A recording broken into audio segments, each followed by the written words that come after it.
जय श्री कृष्ण। आज पितृपक्ष में सुनने वाली श्रीमद् भागवत गीता का हम 8वां अध्याय सुनेंगे। श्री कृष्ण भगवान ने की जय। अर्जुन और कृष्ण का संवाद है। अर्जुन बोले, हे पुरुषोत्तम, अभी आपने अपने आश्रित जनों के द्वारा अपने ब्रह्मा, अध्यात्म आदि समग्र रूप को जानने की बात कही।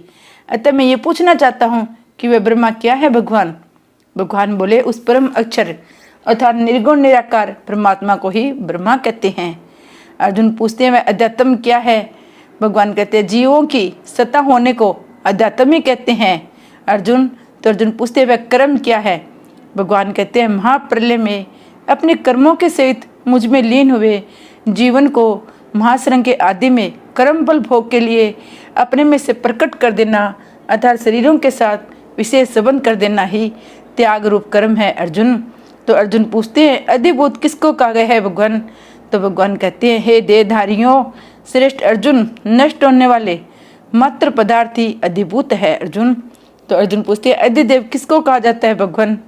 तो भगवान उनका जवाब देते हैं, सृष्टि के आरंभ में सबसे पहले प्रकट होने वाले हिरण्यगर्भ ब्रह्मा जी अधिदेव है। अर्जुन पूछते हैं, इस देह में अधियज्ञ कौन है भगवान। तो भगवान कहते हैं, इस मनुष्य शरीर में अंतर्यामी रूप में ही अधियज्ञ हूँ। अर्जुन कहते हैं, हे मधुसूदन, बस में किए हुए अंत करने वाले मनुष्य के द्वारा अंत काल में आप कैसे जानने में आते हैं भगवान। तो भगवान कहते हैं, अर्जुन, मैं पहले अंत काल के विषय में अपना नियम सुनाता हूँ। जो मनुष्य अंत काल में मेरा स्मरण करते हुए शरीर छोड़ता है वह मुझे प्राप्त होता है, इसमें संशय नहीं है।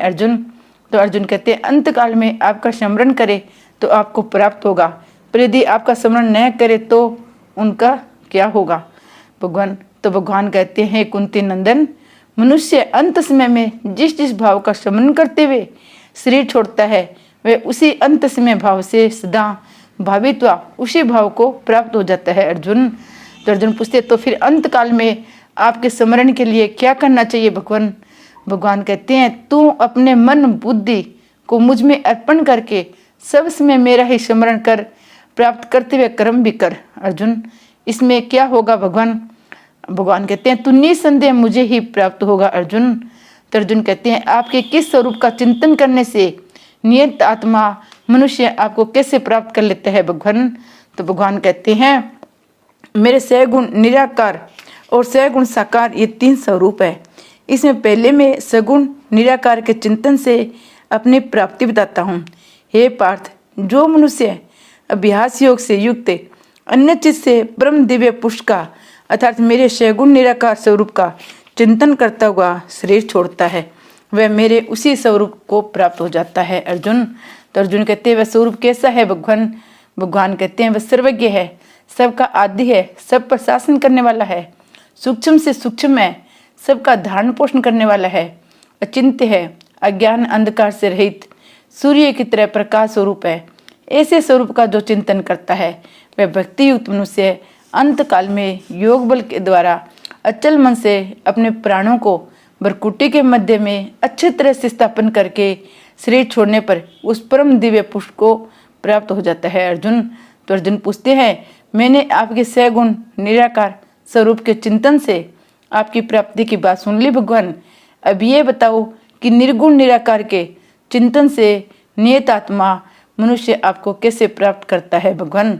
तो भगवान कहते हैं, वेद वेता लोग जिसको अक्षर कहते हैं, राग रहित यति लोग जिसको प्राप्त करते हैं, जिसको प्राप्त करने की इच्छा से ब्रह्मचारी लोग ब्रह्मचर्य का पालन करते हैं, उस पद की प्राप्ति के बाद मैं आपको संक्षेप से कहूँगा, जो साधक अंत काल में संपूर्ण इंद्रियों को वश में करके मन को हृदय में स्थापित करके प्राणों को मस्तिष्क में धारण करके योग धारणा में स्थित हुआ, ओम इस एक अक्षर ब्रह्मा का उच्चारण मेरे निर्गुण निराकार स्वरूप का चिंतन करता हुआ शरीर छोड़ता है वह परम गति को प्राप्त होता है। अर्जुन कहते हैं, भगवान ये बताओ, निर्गुण निराकार के चिंतन से आप प्राप्त हो जाते हैं, यह बात मैंने सुन ली। अब ये बताओ कि सगुण साकार के चिंतन से नेतात्मा मनुष्य आपको कैसे प्राप्त करता है भगवान। तो भगवान कहते हैं, भारत, अन्य चित्त वाला जो मनुष्य नित्य निरंतर मेरा ही चिंतन करता है, मुझ में सदा लगे हुए उस योगी को मैं सुलभ हूँ, अर्थात उसको मैं सुलभता से प्राप्त हो जाता हूँ। अर्जुन, तो अर्जुन पूछते हैं आपकी प्राप्ति से क्या होता है भगवान? तो भगवान कहते हैं जो महात्मा लोग मेरे परम प्रेम से युक्त होकर मुझे प्राप्त कर लेते हैं वे हर्ष में मिटने वाले दुखों के घर रूप पुनर्जन्म को प्राप्त नहीं होते हैं। अर्जुन, तो अर्जुन कहते हैं तो फिर पुनर्जन्म किसका होता है भगवान?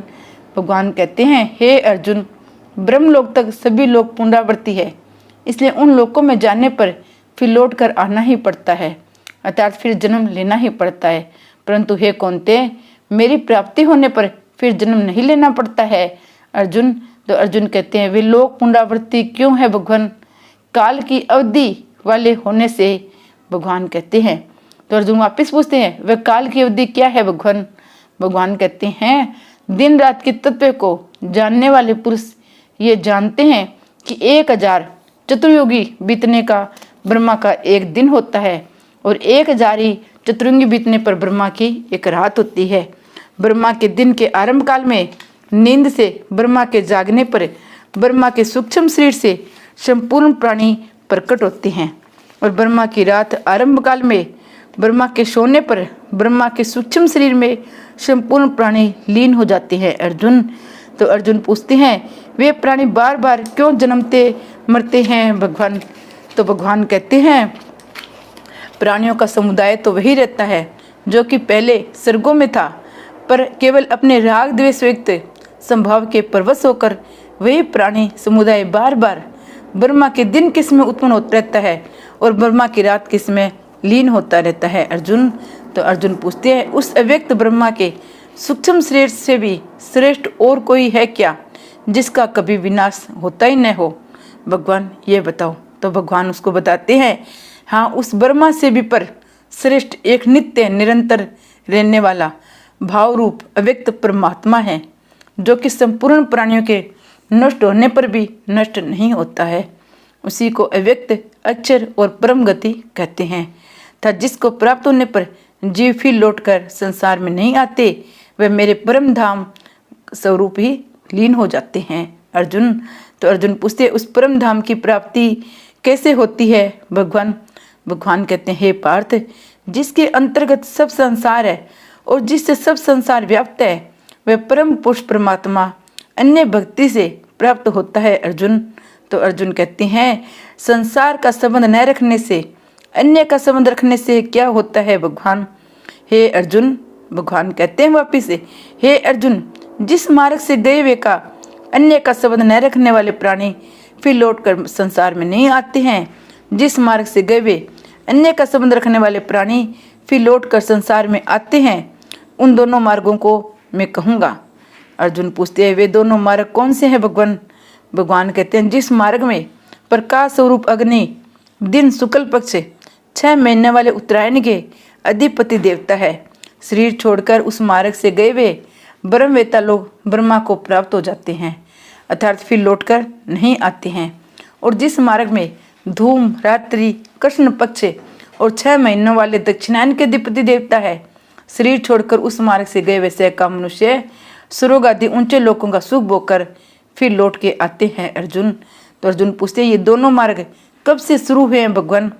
भगवान कहते हैं प्राणियों के दोनों शुक्ल और कृष्ण मार्ग अनादि हैं, इनमें से शुक्ल मार्ग से गए हुए को लौटकर नहीं आना पड़ता है, कृष्ण मार्ग से गए हुए को लौटकर वापिस धरती पर आना ही पड़ता है। अर्जुन, तो अर्जुन पूछते हैं भगवान ये बताओ लौट कर न आना पड़े इसके लिए क्या करना चाहिए भगवान? तो भगवान कहते हैं हे पार्थ, इन दोनों मार्गों के परिणाम को जानने से कोई भी योगी संसार में मोहित नहीं होता, इसलिए हे अर्जुन तू सब समय में योग युक्त हो, अर्थात संसार में सदा ही निर्लिप्त निर्विकार रहे। अर्जुन, तो अर्जुन पूछते हैं योगी होने से क्या होगा भगवान? भगवान कहते हैं वेद में यज्ञ में तप में दान में जो जो पुण्य फल कहे गए हैं, योगी उन सभी पुण्य फलों का तिक्रमण करके आदि स्थान परमात्मा को प्राप्त हो जाता है। श्री कृष्ण भगवान की जय।